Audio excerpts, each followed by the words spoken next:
aparecendo? Tá. Tá bem.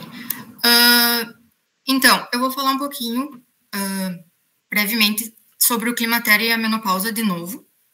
Eu deixei só essa parte aqui, porque eu acho que se ele cobrar alguma coisa pode ser relacionado de novo com os hormônios. Então, vocês fiquem atentos ao que está aumentado e o que está diminuído na primeira fase e na segunda fase.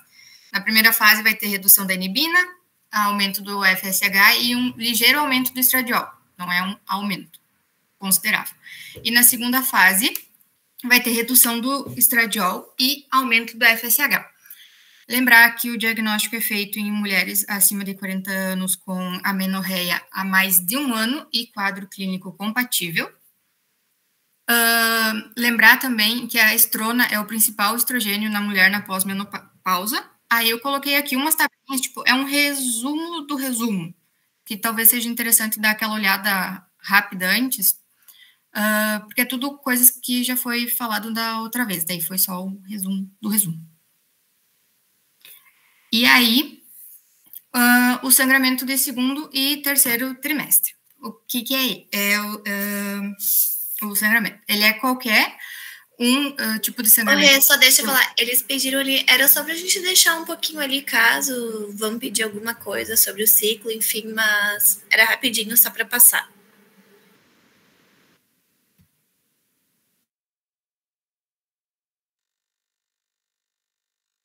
Pode continuar, Rê. Tá bem, qualquer coisa vocês me parem. Então, sangramento de segundo e terceiro trimestre é qualquer sangramento vaginal que ocorra no segundo ou no terceiro trimestre, né, como diz o nome, acima de 20 semanas. Aí tem aqui uma tabela do rotinas que tem os exemplos. São vários, mas as principais causas obstétricas são o descolamento prematuro de placenta, placenta prévia, ruptura uterina, e as causas não obstétricas são as doenças cervicais, que aí tem cervicite, pólipos, doenças hematológicas e doenças vaginais. Primeiro, então, a placenta prévia, ela é a implantação e desenvolvimento anormal da placenta no segmento inferior do útero, interpondo-se entre o feto e o canal vaginal. Ela ocorre principalmente por causa da vascularização deficiente da decídua. Os principais fatores de risco é o dano endotelial, que daí entra a cesárea prévia, placenta prévia, endometrite, a idade materna também, multiparidade, baixa nutrição, oxigenação da placenta, que o uso do tabaco, de drogas, causa redução da oxigenação da placenta, então vascularização deficiente da decídua. E tratamento de infertilidade. Ela tem uma classificação que antes era, tipo, esses 4, e agora o Rotinas, tipo, juntou todos em 2. Aí, então, placenta prévia, propriamente dita, que é quando a placenta cobre parcialmente ou totalmente o orifício cervical interno.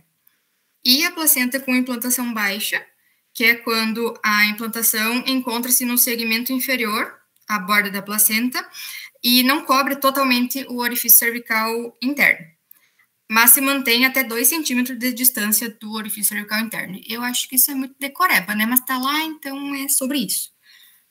E aí o diagnóstico é a clínica, né? Hemorragia, sem causa aparente, indolor, reincidente, progressiva e com início e cessar súbito, na maioria dos casos, mas não é sempre.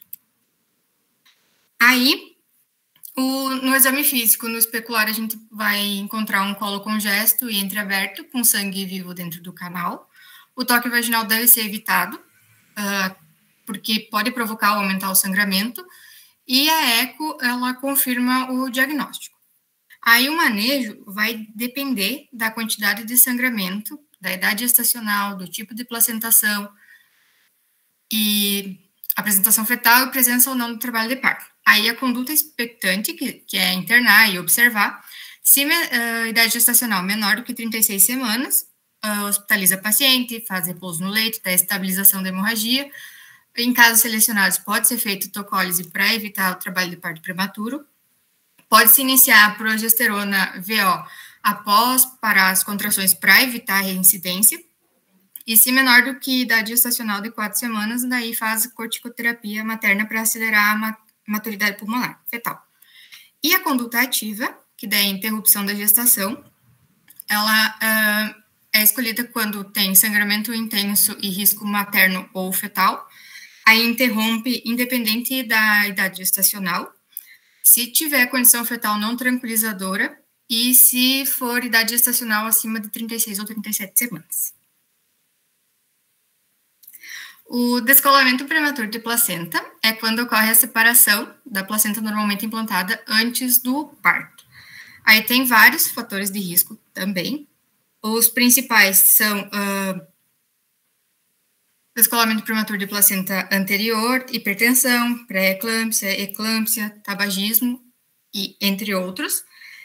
Tem uma classificação que eu só coloquei a tabela aqui, porque quando a gente não tivemos essa classificação, então eu botei aqui mais... Não acho que ele cobraria, tipo, classificação disso. Seria meio sacanagem, mas ok. Então, vocês deem uma olhadinha. Aí, o diagnóstico, ele é clínico e dá para solicitar uma eco se dúvida diagnóstica. As manifestações clínicas, então, geralmente, sangramento vaginal súbito, dor lombar é o sintoma mais frequente e precoce, hipertonia uterina, repercussões fetais proporcionais ao sangramento, sangramento oculto em 20% dos casos e sangramento externo na maioria dos casos, 80%. Aí, no sangramento oculto, tem o que é conhecido como útero de Coveley, não sei falar, que é a apoplexia útero-placentária. Tem uma hemorragia que pode invadir a cavidade amniótica e infiltrar o útero. Aí fica uma hemorragia com equimose, resultando na coloração azulada, também conhecida como cor de mármore, que tem na foto ali embaixo. Ele pode cursar com atonia uterina e hemorragia pós-parto. As principais complicações do descolamento prematuro de placenta é asfixia, óbito fetal, choque hipovolêmico, CIVD e a síndrome de Sheehan, que também não sei falar, que é quando tem a hemorragia e aí a hipófise sofre necrose. E aí causa amenorreia, galactia, entre outros. Aqui é um quadro comparativo entre placenta prévia e descolamento prematuro de placenta do Rotinas, que tem sintomas, as avaliações e as condutas. Daí deixo aqui para vocês darem uma olhadinha. O acretismo placentário, ele ocorre quando a placenta não adere normalmente ao endométrio e invadindo o miométrio e tecidos adjacentes. Os fatores de risco, placenta prévia, cesariana prévia, idade materna e entre outros. Os fatores de risco aqui, todos eles meio que se repetem. A classificação, então, essa aqui é uma imagem do Rotinas. Ela pode ser acreta, increta e percreta. A acreta adere somente o miométrio, não invade o miométrio. A increta, ela invade o miométrio, mas não ultrapassa do miométrio. E a percreta, ela ultrapassa o endométrio e atinge órgãos adjacentes, como bexiga, intestino e etc. O diagnóstico é feito pela ultrassom obstétrica. Ressonância magnética pode auxiliar na determinação da evasão e o pior prognóstico é feito quando o diagnóstico é feito na hora do parto. É importante fazer o diagnóstico no pré-natal, que daí consegue fazer todo um planejamento terapêutico adequado. O manejo vai depender da extensão da invasão placentária. O mais utilizado é a cesariana com esterec. E tem também, em alguns casos selecionados, manejo conservador do acretismo, que daí para mulheres jovens, enfim, evitar esterectomia e preservar a fertilidade. Esse aqui é um fluxograma do Rotinas, que também é interessante, mas dá para vocês darem uma olhadinha se achar necessário. A vasa prévia, ela ocorre quando os vasos sanguíneos do cordão umbilical ficam desprotegidos, em contato direto com as membranas ovulares. Essa proteção ela é feita pela geleia de Wharton, impedindo que os vasos sofram lesões, traumas e compressões. O diagnóstico ele pode ser feito pelo toque digital dos vasos junto à bolsa amniótica, visualização à amnioscopia, hemoamnio e pode ser descoberto na eco. Aqui, o sangramento é eminentemente fetal, então, geralmente ocorre durante a ruptura das membranas ou na amniotomia em pacientes que não se suspeita da localização do vaso velamentoso. Aí resulta em choque fetal, podendo manifestar também como bradicardia fetal. O manejo, a internação hospitalar se dá de gestacional em torno de 30 semanas, que daí faz observação, se for menor que 34 faz corticoterapia e enfim. E a interrupção da gestação entre 34 e 37 semanas tem uma taxa de sobrevida de 97%, se realizado em torno das 35 semanas. Mas não tem, tipo, um consenso, assim, em relação à idade gestacional ideal para fazer a interrupção.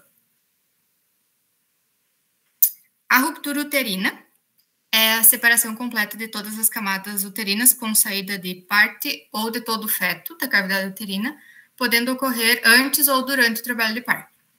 Fatores de risco, então, cesariana prévia, ruptura uterina prévia, uso de misoprostol ou de ocitocina em cirurgias uterinas prévias, multiparidade, idade materna avançada e acretismo placentário. Manifestações clínicas, geralmente, contrações excessivamente dolorosas, taxistolia uterina, hipersistolia cardíaca, palidez, sudorese, agitação e distensão segmentar, que daí tem o chamado sinal de Band-Fromel, não sei falar, e sinal de Clark, que eles não são patognomônicos, mas pode ocorrer. O sinal de Band-Fromel é caracterizado pela distensão do segmento uterino e a palpação do ligamento redondo, que vai estar meio esticado, tem na foto ali em cima no fluxogramazinho. Também o bundle é conhecido como útero em ampulheta, se não me engano, algo assim. E aí o sinal de Clark é enfisema subcutâneo na localização do útero. Não é patognomônico, mas pode ocorrer. O manejo é láparo imediata com cesariana diante da suspeita diagnóstica. Eu achei no Google esse fluxogramazinho aqui. Eu achei interessante, aí eu coloquei aqui se vocês quiserem dar uma olhadinha. E aqui é do rotinas, que daí tem todo o sangramento de terceiro trimestre e suspeitas e condutas. Tem essas questões aqui, daí eu coloquei o gabarito embaixo. Não vou fazer com vocês para não ficar muito extenso, mas tem daí o gabarito, se vocês quiserem, acharem interessante fazer. Não é questão antiga, tipo, não achei, eu peguei questão no Medsimple, se não me engano. E aí, o puerpério. O puerpério é o período que ocorre após o parto vaginal ou cesárea e dura em torno de 6 semanas. Ele pode ser imediato, de 1 a 2 horas, após a dequitação da placenta, mediato, 2 horas até o 10º dia, tardio, do 11º até o 42º dia, e o remoto, de nutrícias ou não nutrícias da diferença do 42º dia até o... Aí agora aquele momento que eu não sei como é que é o 60, e nutrícias de 4 a 5 meses. Aí, então, no puerpério, a mulher sofre alterações, novamente, já foi tido as alterações fisiológicas lá no início, durante a gestação, e agora, de novo. O útero, ele vai sofrer uma involução contínua, e após 30 dias ele tende a voltar ao normal. Os lóquios são a eliminação do conteúdo uterino, constituído da decídua externa remanescente, que vai sofrer necrose e ser eliminado. Aí tem 3 tipos, a lóquia rubra, que é um sangue vivo eliminado nos primeiros dias após o parto. A lóquia serosa, que é a eliminação descorada, que ocorre de 3 a 4 dias de pós-parto. E a lóquia alba, que é a eliminação esbranquiçada que ocorre em torno do 10º dia após o parto. E tem a imagem ali representando.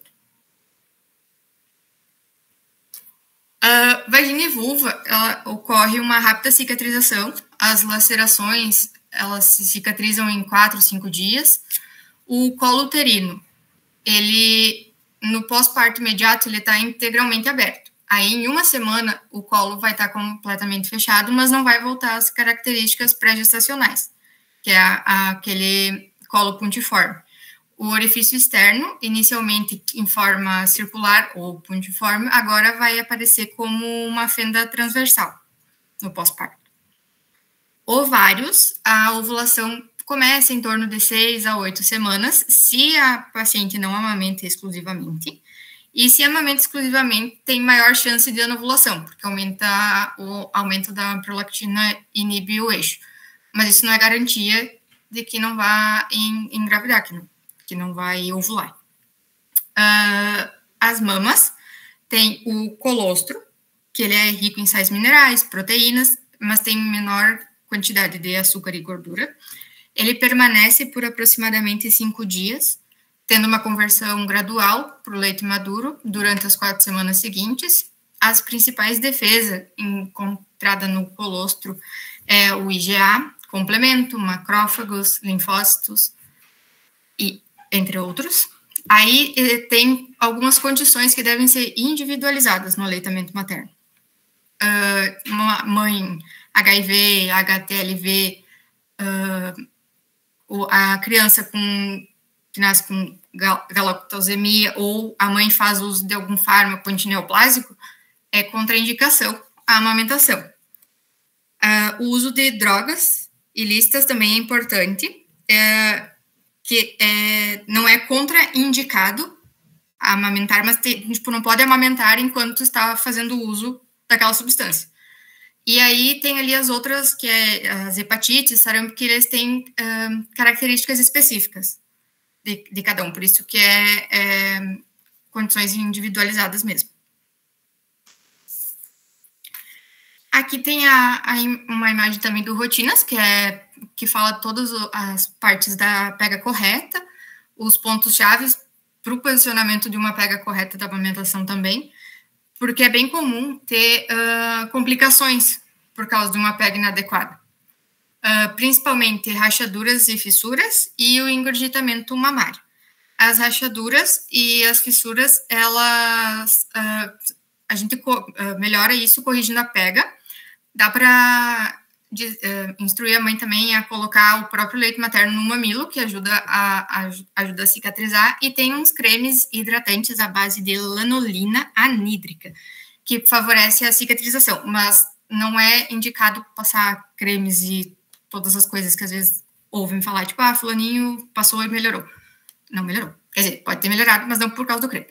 Aí, engurgitamento mamário, ele ocorre porque aumenta a vascularização mamária, né? Vai ter o acúmulo de leite, edema, e vai resultar numa distensão excessiva da pele, podendo dar febre e desconforto. Aí, o tratamento aqui é compressas frias, fazer o esvaziamento daquela mama e a analgesia, e corrigir a técnica, né? Mas aí, tipo, a mama que estiver bem, continua amamentando. Tipo, só aquela ali até melhorar, vai só fazendo esvaziamento. Um pouquinho do puerpério patológico, tem bastante coisa. Eu não sei ao certo se foi o Matias que passou, tem bastante coisas. O Rotinas tem um monte de coisa também. A depressão perinatal, que são os episódios depressivos maiores ou menores, que ocorrem durante a gestação ou nos primeiros 12 meses após o parto. São mudanças de humor, ansiedade, irritabilidade, pânico, fenômenos obsessivos. Dá para fazer um rastreamento com a escala de depressão pós-parto de Edimburgo, mas é só rastreamento, não é nada de diagnóstico. E o tratamento pode ser feito com sertralina, paroxetina, fluoxetina, e atentar ao blues puerperal, que é uma condição transitória, tipo, não é considerada uma patologia, ela possui sintomas de caráter autolimitado e geralmente se resolve entre 2 semanas após o parto, que não é considerada a depressão perinatal. E aqui uma tabela com os fatores de risco, para vocês darem uma olhadinha. Infecções puerperais, qualquer infecção bacteriana do trato genital após o nascimento. A endometrite puerperal, ela é infecção do trato genital superior, incluindo endométrio, miométrio e tecidos parametriais. O principal fator de risco é cesariana. A clínica, a febre geralmente é o principal, mas não o único. Hipersensibilidade uterina, dor na linha média e em hipogástrio, taquicardia materna, lóquios fétidos ou purulentos e sintomas sistêmicos. Aí, caso estejam presentes 2 ou mais dos critérios, febre maior ou igual a 38, em qualquer ocasião, dor pélvica ou sensibilidade uterina, drenagem uterina de secreção purulenta, subinvolução uterina ou colo aberto, já está indicado o tratamento. Tem uma tríade que geralmente ocorre, ou pode ocorrer, mas não é patognomônico também, que é a dor abdominal, útero involuído e amolecido, a tríade de Boom. O tratamento é clindamicina mais gentamicina, que é a terapia mais efetiva. Se tiver suspeita de infecção por enterococos ou falha na resposta clínica depois de 48 horas, pacientes sépticas, adiciona ampicilina ao esquema. O ampisuba ou o pipetazo apresentam eficácias semelhantes, porém eles são mais caros. Pode ser usado cefalosporina também. Alérgicas à penicilina ou por suspeita de infecção por estáfilo,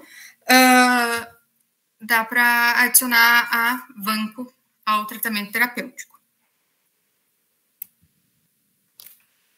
A infecção da ferida operatória, ela manifesta-se entre o 4º e o 7º dia após o parto, sendo causa comum de febre persistente em mulheres tratadas para endometrite. Cesariana de urgência ou realizadas durante o trabalho de parto são considerados como os principais fatores de risco. O quadro clínico precoce de 24 a 48 horas sugere infecção por estrepto do grupo A ou do B, associados à febre alta e à celulite, e infecções tardias, estáfilos e epidermides ou áureos, entre outros. O tratamento é exploração e drenagem, se tiver acúmulo de secreção, e antibiótico terapia celulite. A mastite puerperal é uma infecção bacteriana da mama, principalmente causada pelo Staphylo aureus.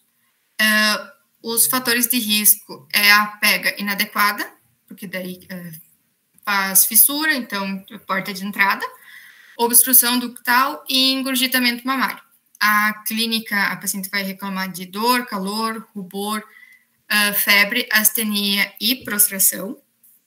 O tratamento é feito através do esvaziamento adequado das mamas, uso de AINES, pode ser usado compressas frias, pode-se utilizar também antibiótico, cefalexina ou dicloxacina, e orientar sobre a amamentação, não precisa suspender, só orienta. E mesmo esquema da outra que eu falei antes, amamenta com a mama que não está afetada, até a outra melhorar e não precisa suspender a amamentação. E o abscesso mamário é um quadro clínico da mastite associado a uma área bem delimitada de flutuação, pele brilhante e descamativa. O tratamento aqui é drenagem do abscesso em ambiente cirúrgico e, em casos específicos, pode-se usar antibiótico terapia, mas é só caso específico. E teria mais um monte de coisas, no rotinas, mas eu coloquei essas partes que eu acho que seria o que poderia ser cobrado. E espero não estar errado. Essas questões de puerpério tem, acho que é 5 questões e tem o gabarito ali embaixo também. Daí eu não vou fazer com vocês porque já é quase 9 horas, eu tenho que estudar para a prova e aí não vou ficar segurando vocês. E era isso.